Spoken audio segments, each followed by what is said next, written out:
columna y baluarte de la verdad, edificando con sana doctrina a la Iglesia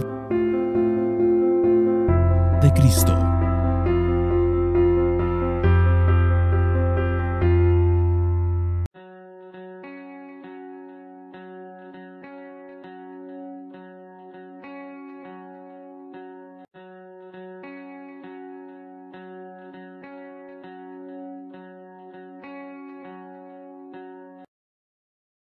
Marcas distintivas de un discípulo de Cristo. Hemos estado hablando esto ya llevamos como un mes hablando acerca de las marcas. Y nos damos cuenta que el llamamiento de la Gran Comisión es id y haced discípulos, no es id y haced visitantes, no id y haced simpatizantes, no id y haced oyentes. Por tanto, hacer discípulos es la obra central de la Iglesia de Cristo. La obra de llevar a hombres y a mujeres a una relación salvadora con Jesucristo y ayudarles a crecer en el conocimiento y la semejanza de Cristo. En estos versículos que acabamos de leer, Jesús presentó las características del discípulo fiel. Indicó advertencias acerca del costo del discipulado. Ciertamente la salvación es gratuita, pero el discipulado es costoso, tiene un precio. El mensaje es lo suficientemente claro para que lo pudiera captar y entender hasta el creyente más simple. Jesús identifica una definición amplia del discipulado en la que enumera 6 características. Encontramos aquí 6 características. Número 1, vamos a ver la primera característica, ya la hemos expuesto.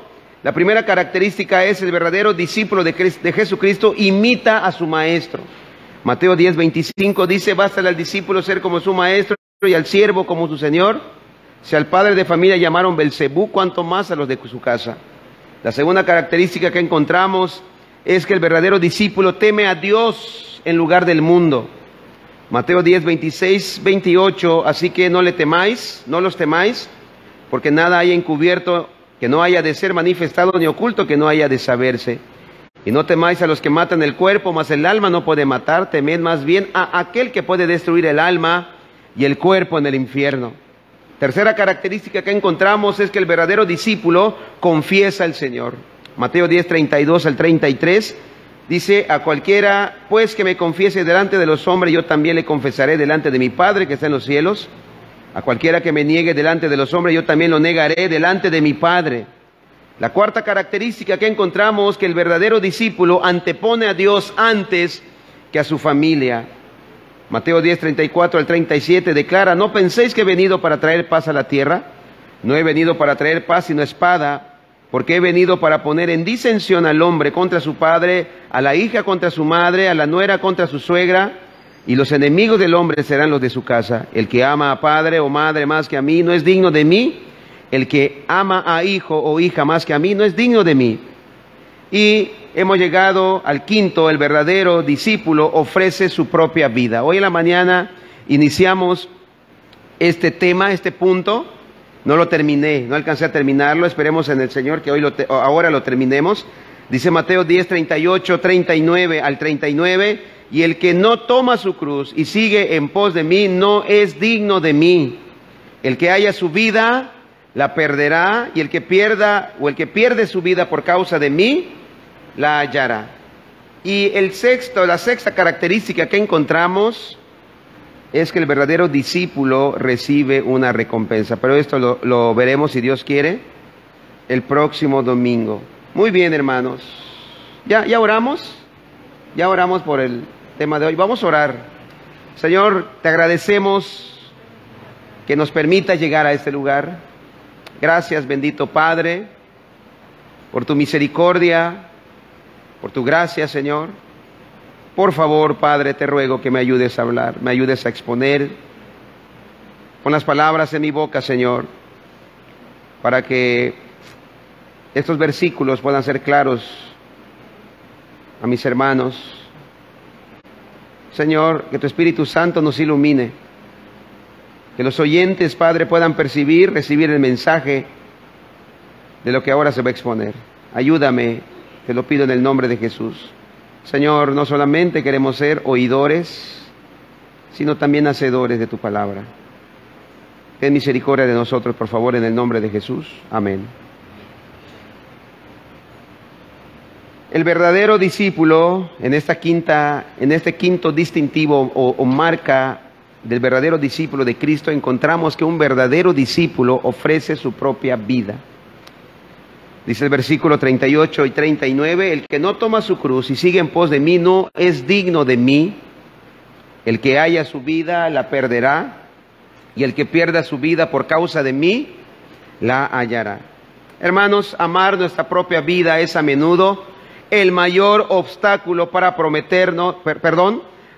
es el mayor obstáculo para comprometernos por completo con Cristo.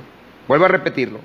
Amar nuestra propia vida es a menudo el mayor obstáculo para comprometernos por completo con Cristo. Un instinto innato de cada persona es el amor a sí mismo. Y un claro ejemplo que nadie podrá negar de esta realidad se puede observar en un bebé. Los niños pequeños no tienen la capacidad de ponerse en los zapatos de los demás y les cuesta mucho compartir. Para ellos el centro del universo son ellos. Fuera de eso no les importa nada más. Por eso se comportan de manera egoísta con otros niños. Este es un instinto natural en cada persona. Amarnos a nosotros mismos, hermanos, resulta algo tan natural y fácil. Lamentablemente el mundo no se da cuenta de esta realidad y más bien hace y entiende lo contrario y por tanto alimenta y motiva el amor por sí mismo, empeorando el mal y la condición del mundo y la humanidad, creando así un círculo vicioso. ¿Qué dice el mundo? ¿Cuál es el mensaje del mundo para que tú puedas amar a los demás? Te dice el mundo, primero ámate a ti mismo y así podrás amar a los demás. Este es un pensamiento incoherente. Si tú te amas a ti mismo como el mundo enseña, el mundo te está diciendo ponte en primer lugar a ti mismo. ¿Y en qué lugar quedará tu prójimo? El mundo te dice, ámate a ti mismo, ponte en primer lugar, y esto antes que cualquiera de los demás, eso incluye hijos, cónyuge, padres, inclusive antes que a Dios. Realmente esto te está diciendo el mundo. De esta manera, inconscientemente o hasta conscientemente, muy probablemente, está alimentando el egoísmo en la humanidad. El egoísmo es el mayor mal del hombre. De ahí nace todo pecado y toda maldad. Hermanos, las causas de las peleas y disputas entre los hombres es por causa del amor desmedido que tenemos por nosotros mismos. En otras palabras, por nuestro egoísmo. Egoísmo es el excesivo aprecio que tiene una persona por sí misma y que le hace atender desmedidamente su propio interés sin preocuparse del de los demás. Por ejemplo, ahí en Santiago 4, 1 al 3, pregunta Santiago, ¿de dónde vienen los conflictos y peleas que hay entre ustedes? Vienen de ustedes mismos, de sus deseos egoístas que siempre están librando una guerra en su interior. Esta es la versión, palabra de Dios para todos, de la que estoy leyendo. Lo voy a leer en esa versión, Santiago 4:1. Pregunta Santiago, ¿de dónde vienen todos los conflictos y peleas que hay entre ustedes? No es de vuestras pasiones, las cuales combaten en vuestros miembros, dice esta versión. ¿De dónde vienen todos los conflictos y peleas que hay entre ustedes? Vienen de ustedes mismos, de sus deseos egoístas que siempre están librando una guerra en su interior. Estoy planteando esto como introducción para que vean, hermanos, qué difícil o qué imposible es seguir a Cristo si antes no te niegas a ti mismo. Uno de los grandes impedimentos para seguir a Cristo es el amor desmedido a ti mismo. Inclusive, hermanos, el amor por uno mismo se puede escuchar en las oraciones. Según Santiago 4:1 al 3, en esta versión TLA dice: ¿saben por qué hay guerras y pleitos entre ustedes? Pues porque no saben dominar su egoísmo y su maldad. Son tan envidiosos que quisieran tenerlo todo, y cuando no lo pueden conseguir son capaces hasta de pelear, matar y promover la guerra. Pero ni así pueden conseguir lo que quieren. Ustedes no tienen porque no se lo piden a Dios, y cuando piden lo hacen mal, porque lo único que quieren es satisfacer sus malos deseos. Hermanos, esta es la perversidad del corazón humano. ¿Cuál es la perversidad del corazón humano? El egoísmo, el amor excesivo por uno mismo, y de ahí brota el pecado. El orgullo, la altivez, la soberbia, el engreimiento, la altanería, la arrogancia, la vanidad, la presunción, el desprecio por los... Todo esto alimenta el ego, alimenta nuestro ego. El amor excesivo por sí mismo, en otras palabras, alimenta el autoestima. ¿Cuál es la definición de la palabra autoestima? De auto, por sí mismo, del griego auto, por sí mismo, estima, cariño o afecto que se siente por algo o alguien. Es decir, amor por algo o alguien. Entonces, el autoestima significa amor por sí mismo. Atención aquí, hermanos. Lo voy a mencionar, todo esto ya lo expuse en la mañana, estoy recordando para tener la idea de lo que voy a hablar. Así fue el primer pecado que inició en el cielo. ¿Cómo inició el pecado en el cielo? ¿Acaso no fue por la admiración que alguien tuvo por sí mismo? ¿Acaso no fue ese amor desmedido que tuvo por sí mismo y deseó ser semejante? Entonces, cuando hay ese amor desmedido por sí mismo, hermanos, empieza a corromperse el corazón. Eso lo vemos en Ezequiel 28, 11 al 19, e Isaías 14, 12 al 15. Y el pensamiento y la idea aquí es que tú mereces la vida, tú no mereces la vida que llevas, te mereces algo mejor. Hermanos, este ángel fue el sello de la perfección. ¿Pero qué se dijo a sí mismo? Tú te mereces algo mejor. Seré semejante, me subiré y seré semejante al Altísimo. Este ángel lucero cayó en el pecado del orgullo, todo lo que tiene que ver con el ego. Altivez, la soberbia, el engreimiento, la altanería, la arrogancia, la vanidad, la presunción. Todo esto, hermanos, repito, tiene que ver con el amor por uno mismo. Ese fue el inicio de la maldad.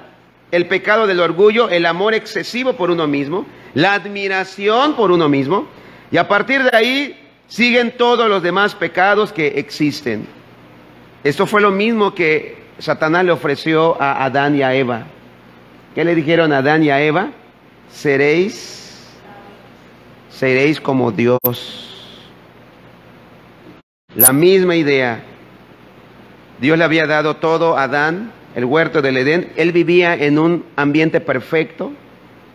Adán vivió, hermanos, una vida perfecta, excelente. El matrimonio más perfecto que ha existido, lo tuvo Adán y Eva. Pero sin embargo, Satanás les vendió la idea: ustedes se merecen algo mejor. Seréis como Dios. El amor por uno mismo nos lleva a la ambición, y esa ambición corrompe. Queremos ser más y tener más dominio y más poder, al grado de ser semejantes a Dios. Ese fue el mismo pecado de Satanás, antes de ser Satanás. Él anheló llegar a ser semejante a Dios, anheló lo más alto que se puede ambicionar. ¿Y en dónde acabó él? En lo más bajo que se puede estar. Y ese es el principio que vemos en toda la Escritura.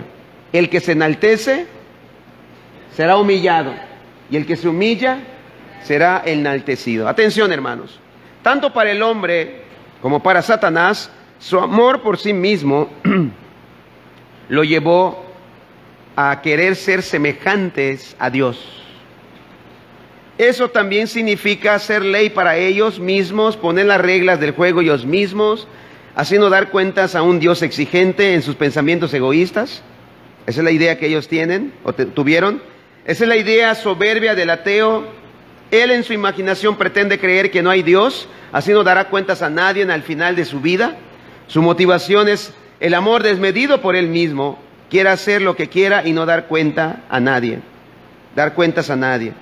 La palabra autoestima significa amor por uno mismo.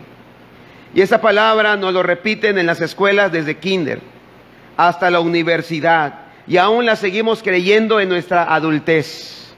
Te dicen, deberías de mejorar tu autoestima. Deberías de valorarte. Hermanos, nosotros no tenemos problemas de baja autoestima. Atención con esto que voy a decir.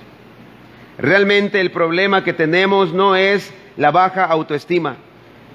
Hermanos, no tenemos problemas de valorarnos. Al contrario, realmente el problema es que nosotros nos sobrevaloramos. Todo lo contrario. Creemos que nos merecemos todo. ¿Cuál es la idea que nos vende el mundo?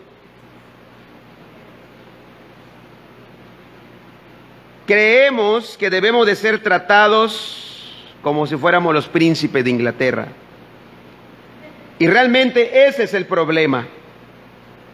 Imagínate si esa es la idea que todos tienen, y cuando los demás o los otros no lo hacen, causa en nosotros frustración, enojo, tristeza, amargura, depresión, ya que enseña el mundo a todos a amarse a sí mismo desmedidamente. Esto entonces se vuelve y se convierte en un caos. Como explicábamos en la mañana, la idea del matrimonio es casarse para hacer feliz a tu cónyuge. Esa es la idea, esa debe de ser la idea. La mujer se casa con su cónyuge, con su esposo, para hacerlo feliz, y el esposo se casa con su mujer para hacerla feliz. Escuchen, por favor. Pero ¿qué tal si se unen con la idea, me voy a casar para que mi esposa me haga feliz, porque me lo merezco? Y la mujer se casa con el marido, con su esposo, su novio, con la misma idea, me voy a casar para que ella me haga feliz. ¿Qué creen que va a pasar con ese matrimonio? Se van a decepcionar, se van a frustrar, porque ambos van a estar esperando esa felicidad.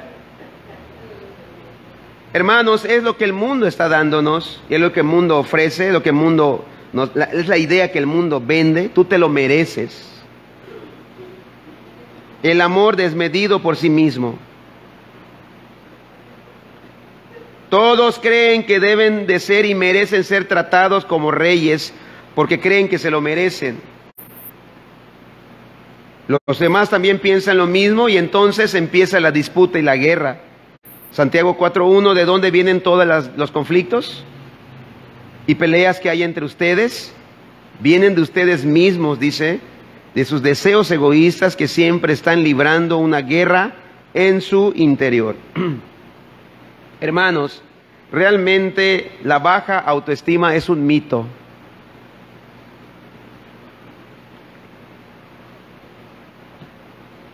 Un ejemplo, una persona que sufre y no puede hablar en público porque se pone nerviosa o simplemente no quiere hablar en público porque tiene miedo a quedar en vergüenza, a que se burlen de ella. Y alguien dice, es que tiene baja su autoestima. O un joven que no participa nunca en clases por temor a decir algo incorrecto, o la mujer que se siente insegura con su cuerpo. Alguien dice, tiene baja autoestima. Hermanos, examinemos estos ejemplos. Realmente cada una de las personas se aman demasiado, de estos ejemplos que acabo de poner. Se aman excesivamente. Y usted dirá, ¿por qué piensa esto? ¿Por qué dice esto, Pastor Guillermo? Hermanos, ellos se aman demasiado que temen a ser rechazados, se aman demasiado, que si hablan en público y se equivocan y la gente se burla de ellos por esa equivocación, ellos se aman demasiado que no soportarían el que se burlaran de ellos.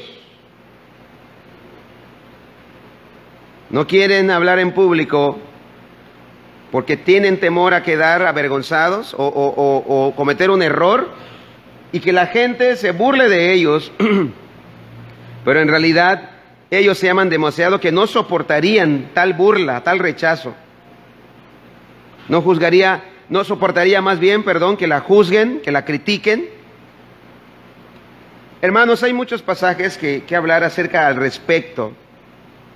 En la mañana lo expusimos y les recomiendo por favor que vean la grabación, que ahí está en Facebook. Ahora observemos que Jesús llama a sus discípulos a la abnegación. Jesús llama a sus discípulos a la abnegación total. El hombre, de una manera natural, de una manera innata, se ama a sí mismo. Alguien podrá argumentar las siguientes palabras y dirá acerca de lo que Jesús dice en cuanto a amar a los prójimos o amar al prójimo. Dice Jesús, ámate a ti mismo como a tu prójimo, ¿no? Ama a tu prójimo como a ti mismo. ¿Cuál es la idea de estas palabras? Algunos interpretan así. Debo de amarme a mí mismo para poder amar a mi prójimo. No es lo que Jesús está diciendo. Lo que Jesús está diciendo, así como te resulta tan fácil amarte, así deberías amar a tu prójimo. ¿Qué tan difícil es para amarte, hermano? ¿Acaso no así, no con esa naturaleza vinimos todos? Les puse el ejemplo hace un momento del niño que es egoísta por naturaleza. Para el niño, todo gira alrededor de él. Amarnos a nosotros mismos, hermanos, resulta algo tan sencillo y fácil que no es difícil. Creemos que merecemos todo, o nos hacen pensar esto. Pero cuando uno entiende lo que Jesús dice, así como te resulta fácil amarte, así deberías amar a tu prójimo. No debería ser tan difícil amar a tu prójimo. Ahora, Jesús le dice a sus discípulos, en el llamado que le hace Jesús a sus discípulos, Jesús llama a sus discípulos a la abnegación total, que de ser necesario incluye sacrificarse hasta el punto de morir. Nadie en el Imperio Romano en tiempos del Nuevo Testamento, y sin duda nadie en Palestina, pudo haber pasado por alto el planteamiento de Jesús cuando declaró: el que no toma su cruz y sigue en pos de mí no es digno de mí. La cruz simbolizaba los extremos tanto de dolor, el dolor insoportable, como de crueldad despiadada. Pero por sobre todo simbolizaba la muerte misma. Solo unos cuantos años antes que Jesús pronunciara estas palabras, un celote llamado Judas había reunido una banda de rebeldes para pelear contra las fuerzas romanas de oposición. Mucho tiempo antes que Jesús llegara, surgió esta rebelión que se menciona ahí en Hechos 5, 36, 37. La insurrección fue sofocada fácilmente y a fin de enseñarles una lección a los judíos, escuche esto, cuando los judíos escuchaban acerca de que Jesús les decía, tomen su cruz, para los judíos venía esta imagen a su mente. En esta insurrección, el general romano Varo ordenó la crucifixión de más de 2,000 judíos. Sus cruces se alinearon por los caminos de un extremo al otro de Galilea. Los 12 apóstoles supieron de inmediato que tomar sus cruces y seguir en pos de Jesucristo significaba entregarse sin reservas al señorío de Jesús, sin consideración del costo, incluso la vida misma. Por terribles que puedan ser las dificultades y las tragedias de la vida humana, a menudo le suceden a los cristianos Pero hermanos, esas no son las cruces a las que Jesús se refiere. ¿Han escuchado las expresiones? Es que el marido que me tocó es mi cruz, tengo que soportarla. No se refiere a esa cruz Jesús. Hermanos, esto es real. Algunos piensan que esa es la cruz que Jesús les ha puesto. No es cierto, no es esa. Tampoco son las cruces de las enfermedades o de un hijo rebelde o la pérdida de un trabajo o la destrucción de una casa. Obviamente, mucho menos se está refiriendo a portar en tu cuello un dije de una cruz o colocar una imagen de una cruz en tu casa. Es cierto que podrían probar fuertemente la fe de un creyente todas estas circunstancias, pero no es a lo que se refiere Jesucristo aquí en cuanto a tomar tu cruz. Hay gente que cree y piensa, hermanos, de verdad, que esa es la cruz que el Señor les ha dado para llevar en su vida. Es mi cruz y la tengo que soportar, la tengo que llevar. No a esa cruz se refiere Jesús.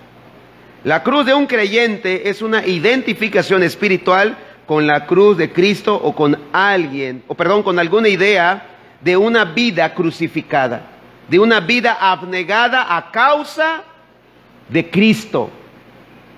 Tales conceptos son extraños al contexto histórico, porque cuando Cristo les habló a los discípulos de la cruz, Cristo todavía en un futuro iba a ser crucificado, cuando habló aquí en estos versículos. Los discípulos oirían la palabra cruz y pensarían solo en muerte física. Una cruz es el sacrificio voluntario de todo lo que se tiene, incluso la vida por causa de Cristo. Es algo que, al igual que el Señor mismo, un creyente debe de enfrentar cuando el mundo incrédulo arremeta contra él debido a la relación que tiene con Dios. Pero según el Señor sigue explicando, ningún sacrificio por él se compara con lo que se recibe de Cristo, con la recompensa que Él nos tiene preparada. Ningún sacrificio, hermanos, se compara a lo que Cristo tiene preparado para sus discípulos. El que cree hallará su vida. El que cree hallar su vida en las cosas del mundo, la perderá. La paradoja del Evangelio. La paradoja del Evangelio es ganar cediendo, es ganar perdiendo. La vida terrenal es temporal y la persona que se aferra a ella por encima de todo lo demás se está aferrando a algo que no es posible conservar, y en el proceso pierde la vida eterna que no se puede perder. El ejemplo, el rico insensato. Vamos a Lucas capítulo 12, por favor, versículo 15 al 21. El rico insensato invirtió todo lo que tenía en esta vida. ¿Qué es lo que tenía el rico insensato? Por favor, piense. ¿Qué tenía el rico insensato? Ok, tenía dinero, tenía tiempo, tenía fuerzas, tenía habilidades, tenía talentos. ¿Y qué hizo con todo eso el rico insensato? Todo lo invirtió, todo para él giraba en esta vida pasajera nada más. ¿Y qué le pasó? Tuvo la mayor pérdida y mayor fracaso de su existencia. Y él pensaba dentro de sí. ¿En dónde estamos, hermano? 12:15. Y les dijo, mirad, Jesús está hablando aquí, mirad y guardaos de toda avaricia, porque la vida del hombre no consiste en la abundancia de los bienes que posee. También le refirió una parábola diciendo, la heredad de un hombre rico había producido mucho. Y él pensaba dentro de sí, diciendo, ¿qué haré? Porque no tengo dónde guardar mis frutos. Y dijo, esto haré, derribaré mis graneros y los edificaré mayores, y ahí guardaré todos mis frutos y mis bienes. Y diré a mi alma, alma, muchos bienes tienes guardados para muchos años. Repósate, come, bebe y regocíjate, Vea por favor en torno a qué giraba el pensamiento del rico insensato. El centro era él mismo, el amor por sí mismo. Y vemos, hermanos, cómo invirtió todo aquí en esta vida. Y decía el rico insensato: tienes muchos años por vivir, muchos bienes, muchos para disfrutar. A ver, hermano, el siguiente, ¿verdad? El 19 sigue. Y diré a mi alma, ¿ya leímos este? A ver, por favor, el siguiente, 20. Pero Dios le dijo: necio, esta noche vienen a pedirte tu alma, y lo que has provisto, ¿de quién será? Así es el que hace para sí tesoro y no es rico para con Dios. Y dice Mateo 16, 24, por favor. Vamos a Mateo 16, 24. Vea cómo el rico lo ganó todo hablando mundanamente. Escuche, a los ojos de los demás el rico era un ganador. Este rico insensato era un hombre exitoso, ¿no es así? Era un hombre triunfador. Era un hombre que fue sabio, inteligente, habilidoso, pero realmente fue el mayor fracaso que tuvo en su vida este hombre. Dice así: entonces Jesús dijo a sus discípulos: si alguno quiere venir en pos de mí, niéguese a sí mismo, tome su cruz y sígame. Siguiente, por favor. Porque todo el que quiera salvar su vida, la perderá. Y todo el que pierda su vida por causa de mí, la hallará. En la mañana decíamos y hablábamos acerca, hermanos, de perder nuestra vida por causa de Él. Hermanos, esto incluye nuestros planes y metas, hermanos, entregárselos a Cristo. Inclusive renunciar a ellos. Y por favor, no me malinterprete. Lo que estoy diciendo es que si mis planes y metas que yo tengo estorban mi comunión contigo, estorban mi caminar contigo, Señor, estoy dispuesto a renunciar a ellos. En la Biblia vemos el ejemplo de un hombre que renunció a su futuro prometedor. Un hombre que tenía todas las credenciales y los currículum, humanamente hablando, era uno de los candidatos para llegar a ser uno de los líderes del pueblo judío, con grande influencia. Te estoy hablando del apóstol Pablo. ¿Qué hizo el apóstol Pablo? ¿Qué llegó a decir el apóstol Pablo? Lo que antes era para mí ganancia, ahora lo estimo por pérdida por causa de Cristo. Hermanos, esto es perder tu vida por causa de Cristo. Renunciar inclusive a tu carrera, a tus sueños, tus proyectos, tus planes, por causa de Cristo. Esa es una señal, una marca de un discípulo de Cristo. Eso es poner en primer lugar a Cristo. Por favor, siguiente, 26. Porque ¿qué aprovechará el hombre si ganare todo el mundo? ¿Qué hizo el rico insensato? Ganó mucho. Era un hombre exitoso a la vista del mundo, aplaudido por el mundo, respetado por los demás.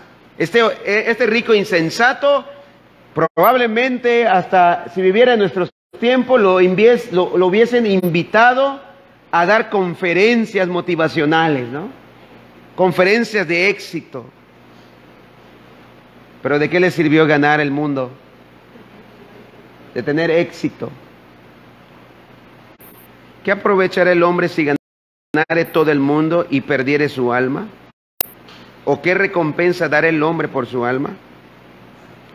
Por otra parte, hermanos, el que pierde su vida por causa de mí, sigue expresando Jesús, la hallará. El Señor no está aislando el martirio, porque ningún sacrificio humano puede merecer la salvación. Pero la disposición de abandonarlo todo por el nombre de Cristo, incluso hasta la vida física, si es necesario, indica el espíritu del verdadero discípulo y por tanto el espíritu de una persona que está destinada al cielo y a la vida eterna en la presencia de Dios. Allí, vea por favor, ¿cómo es que los discípulos de la iglesia neotestamentaria entregaban su vida a Cristo? En el sentido, morían por Cristo, a eso me refiero. ¿Por qué razón? Mire esta expresión, por favor, hermano, Apocalipsis 12:11.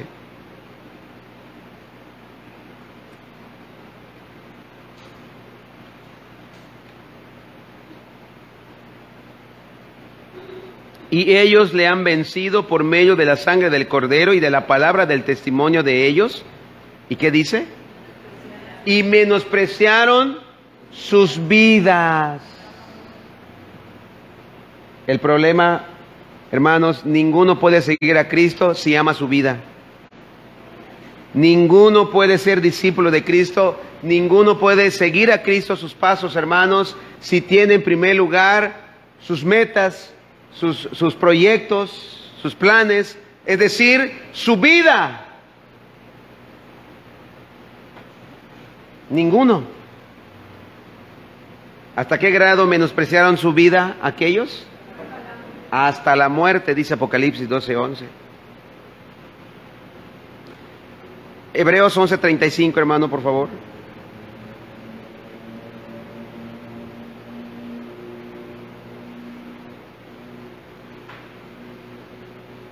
Las mujeres recibieron sus muertos mediante resurrección, mas otros fueron atormentados,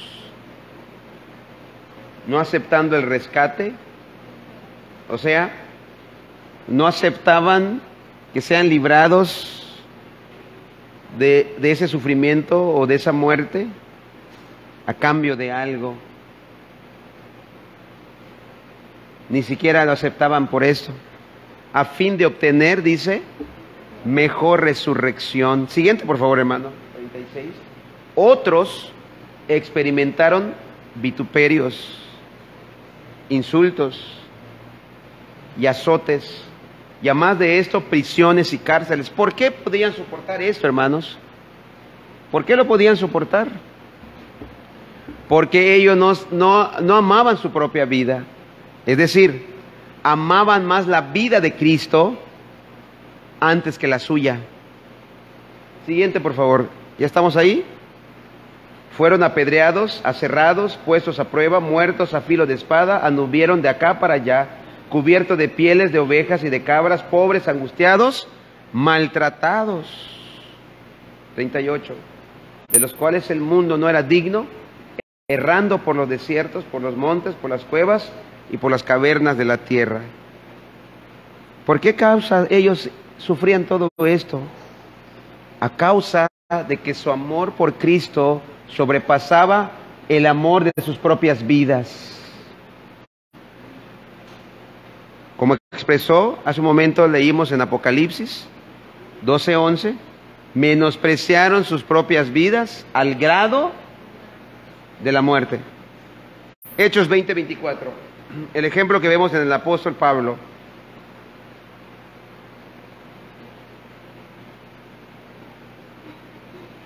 El apóstol Pablo, el mejor cristiano de todos los tiempos. El mejor ejemplo que tenemos de un cristiano, por supuesto, después de Cristo. Pero de ninguna cosa hago caso. ¿Y qué dice el apóstol Pablo de su propia vida? Ni estimo preciosa mi vida para mí. Pablo ya no vivía para él. Ya no vivía para satisfacer sus metas, sus proyectos, sus sueños. Su sueño de Pablo era hacer la voluntad de su maestro. Él estaba entregado de lleno por completo al señorío de Cristo. Pero de ninguna cosa hago caso, ni estimo preciosa mi vida para mí mismo, con tal que acabe mi carrera. Hermanos, aquel que ama su vida para sí mismo no puede andar en esta carrera. No puede ser discípulo de Cristo. Tiene que renunciar a su propia vida para poder seguir a Cristo. Mucha gente se queda al margen, se queda en la línea, porque Cristo no pide mucho. Cristo pide todo. Con tal que acabe mi carrera con gozo y el ministerio que recibí del Señor Jesús para dar testimonio del Evangelio, de la gracia de Dios. 21:13, por favor, hermanos, siempre de Hechos.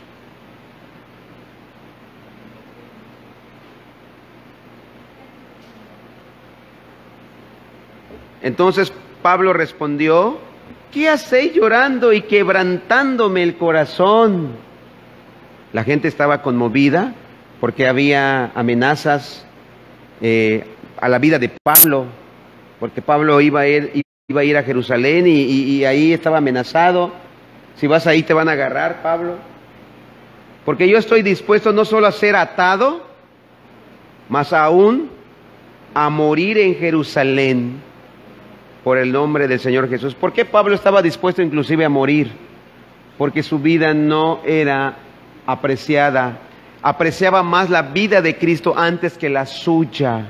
Eso es lo que queremos enseñarles aquí, y es lo que Jesús nos está diciendo. ¿Quieres ser mi discípulo?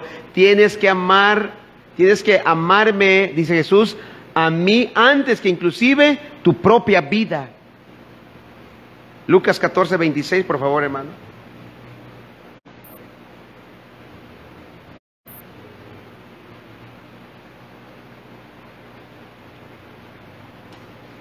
Si alguno viene a mí, si alguno viene a mí, la invitación es para todos. Si alguno viene a mí, quiere ser mi discípulo, creyente, discípulo, salvo, ¿qué más? Cristiano. Hermanos, son sinónimos, no hay grados. Todos los que vengan a Cristo, ¿para qué Cristo los quiere? ¿Qué es lo que quiere con ellos hacer Cristo? Discípulos. Todos, hermanos, todos. Algunos han puesto medidas. No es que el discípulo está más arriba que un creyente. Creyente, discípulo, cristiano, salvo. Hermanos, son sinónimos. Si alguno viene a mí y no aborrece a su padre y madre y mujer e hijos y hermanos y hermanas, y aún también, ¿qué dice? Su propia vida, no puede ser mi discípulo. Aquí no significa que Jesucristo nos está ordenando aborrecer a nuestros padres o a nuestra familia. No nos está diciendo esto, y no lo interpretemos así. Lo que Cristo está diciendo, que el amor por Él va a ser tan grande que el amor hacia nuestra familia y el amor inclusive a nuestra propia vida parecerá como que si lo aborreciéramos en comparación.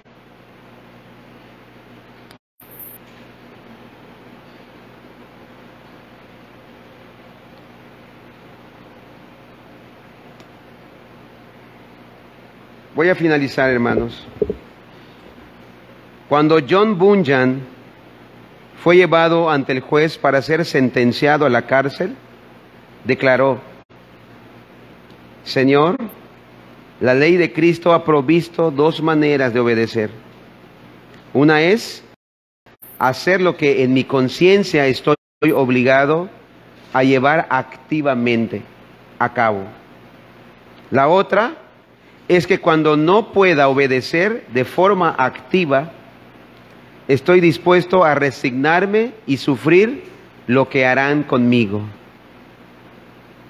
Hermanos, ¿qué hay que hacer con esta verdad, con estas verdades que hemos expuesto? ¿Qué harás con lo que has escuchado hoy? Reflexionemos, hermanos. El amor a nosotros mismos es el primer grande obstáculo a seguir a Jesús. ¿Por qué mucha gente se queda al margen? ¿Por qué mucha gente se queda sentada y ya no avanza más? Porque se ama demasiado. ¿Se acuerdan que hay mucha gente que viene a Cristo, hermano, mucha gente que viene a la iglesia, viene con una idea y un concepto de un evangelio muy entusiasmado, vienen muy animados, pero cuando empiezan a escuchar de lo que se trata el evangelio, se decepcionan porque no esa es la idea que ellos tenían. ¿Cuántos se acuerdan del joven rico que vino corriendo entusiasmado y se arrodilló delante de Jesús? Maestro bueno, qué bien haré para heredar la vida eterna. Y Jesucristo le da la lista, ¿no? Todo esto lo he guardado desde mi juventud. Da toda la lista, Jesús, todo lo he guardado. Y Jesús lo pone a prueba. Bueno, lo estás diciendo con tus labios, vamos a ver si es cierto. Anda y vende todo lo que tienes y repárteselo a los pobres. Hermanos, este joven rico demostró que ni siquiera el primer mandamiento podía obedecer. ¿Y qué hizo el joven rico cuando entendió lo que Jesús le estaba diciendo? Se fue triste. Mucha gente así viene a Cristo, hermanos. Viene animado, motivado, entusiasmado, con una ideología en su propio pensamiento de un evangelio imaginario o de un Cristo imaginario. Pero cuando llegan a estas verdades que estamos viendo, lo que Cristo pide, entonces se quedan a distancia. El amor a nosotros mismos es el primer grande obstáculo a seguir a Jesús como Él exige. Y esto se puede ver reflejado en nuestros sueños y metas personales. Por ejemplo, un joven tiene el sueño de ser el próximo gran líder de un partido político y en el caminar de su vida conoce a Cristo y entrega su vida a Él. ¿Qué significa entregar su vida a Él? ¿Qué significa entregar su vida a Él, a Cristo? Sujetarse, someterse al señorío de Él, hacer su voluntad. Si conoció a Cristo verdaderamente, este joven se enfrentará en un grande y terrible conflicto. Habrá un choque en sus ideas, en sus emociones, porque al entregarle su vida a Él, esto incluye sus metas y sueños. ¿No es así? Le entrego mi vida, pero mis sueños y metas no. Incluye todo, hermanos.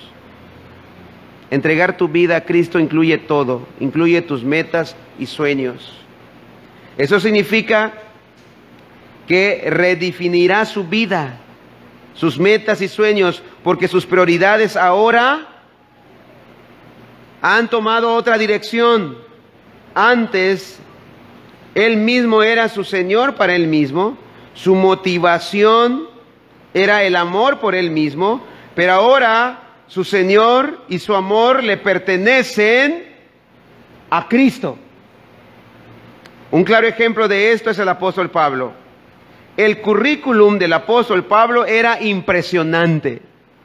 Nadie, absolutamente nadie, tenía el mejor currículum que Pablo. Aspiraba a lo mejor de lo mejor en algún puesto de alta influencia en la religión judía. ¿Pero qué sucedió con Pablo? Conoció a Cristo. Pablo tenía, hermanos, Pablo tenía una meta y un propósito, y Pablo se estaba dirigiendo a Damasco. Su meta, su camino era ir a Damasco. ¿Pero qué sucedió con él en el camino? ¿Encontró a Cristo o Cristo lo encontró a él más bien? Pero escúcheme, por favor. ¿Y qué sucedió con su plan de Pablo? Se acabó. Se acabó. Muchos luchan con sus planes, pero entregar nuestra vida, hermanos, incluye también eso. Vea por favor ahí en Filipenses 3:7, hermano, por favor. ¿Qué sucedió con Pablo cuando conoció a Cristo?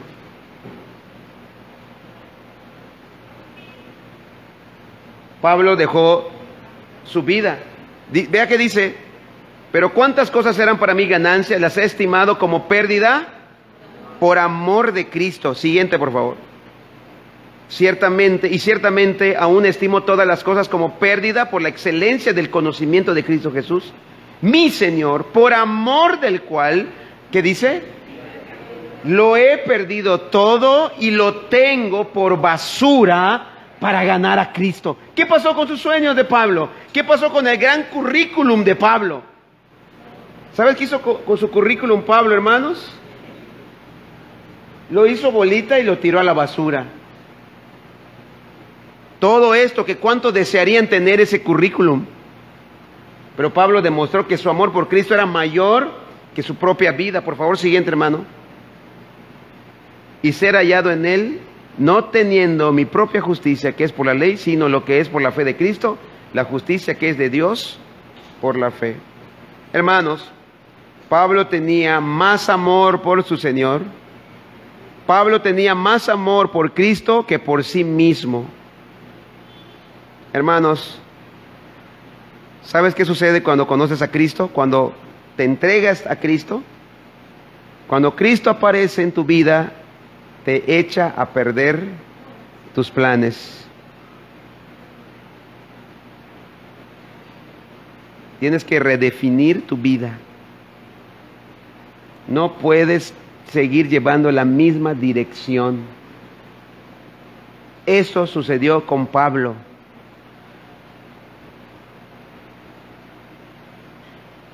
Para seguir a él, hermano, tienes que estar dispuesto, inclusive, a que Cristo tire a tierra tus planes. ¿Quién lo seguirá? ¿Quién lo seguirá? Aquel que esté dispuesto a renunciar a sí mismo. ¿Me escuchó? La pregunta es, ¿quién lo seguirá? ¿Y quién lo seguirá? La respuesta es, aquel que esté dispuesto a renunciar a sí mismo. Es decir, renunciar inclusive a sus metas, planes y sueños, inclusive a dar su propia vida hasta la muerte. Cristo sigue llamando a discípulos hasta el día de hoy. ¿Responderás o te quedarás solo pensándolo mientras el tiempo pasa? Vuelvo a repetir, Cristo no pide mucho de ti. Él te pide todo. Su mensaje e invitación no ha cambiado, sigue siendo el mismo, la misma invitación. El que no toma su cruz y sigue en pos de mí, no es digno de mí. El que haya su vida, la perderá, y el que pierda su vida por causa de mí, la hallará. Si te consideras discípulo de Cristo, debe haber un cambio cognitivo en tus pensamientos, en tus opiniones. Debe de saber que tú no eres lo más importante. Debe de saber que ni tus sueños es lo más importante, ni tus metas es lo más importante. Lo más importante para un discípulo de Cristo son solamente los planes de Cristo. Tu amor debe de centrarse en Él y no en ti. En la vida de Cristo y no en tu propia vida. Y tu voluntad debe de estar sometida al señorío de Cristo. Tu anhelo y deseo debe de ser cumplir la voluntad y sus mandamientos. Muy bien, hermano, vamos a dejarlo hasta aquí. La pregunta que de nuevo te hago, ¿qué harás? Ponemos aquí las marcas de un discípulo de Cristo y debemos de medirnos con ellas. Ahí está, como en un espejo. Mirarnos delante de ellas. Vamos a ponernos de pie, hermanos, y oramos. Padre, te doy gracias por esta noche. Gracias, Señor, por tu palabra. Señor, ayúdanos. Ayúdanos, Señor, danos sabiduría. Ayúdanos a amarte más a ti que a nosotros mismos. Ayúdame, Señor, a amarte más a ti que a mí mismo. Por favor, bendito Dios. Que cada hermano, cada oyente, Señor, pueda recibir este mensaje. Y el llamado de Cristo para todos es el mismo. No existe un grupo adelantado, un grupo intermedio en los llamados que hace Cristo. El llamado de Cristo es el mismo para todos. El que quiera ser mi discípulo, niéguese a sí mismo. El que quiera salvarse de ir a la condenación eterna, debe de negarse a sí mismo. Debe de renunciar a su propia vida para poder vivir la vida de Cristo, seguir la vida de Cristo. En el nombre de Jesús, Señor, bendice a esta congregación, a los oyentes, Padre, por favor. Que no solamente seamos oidores, sino también hacedores de tu palabra. Toda la gloria y la honra sea para ti, Señor, en el nombre de Jesús. Amén, amén. Nos despedimos de los hermanos que nos siguen en Facebook.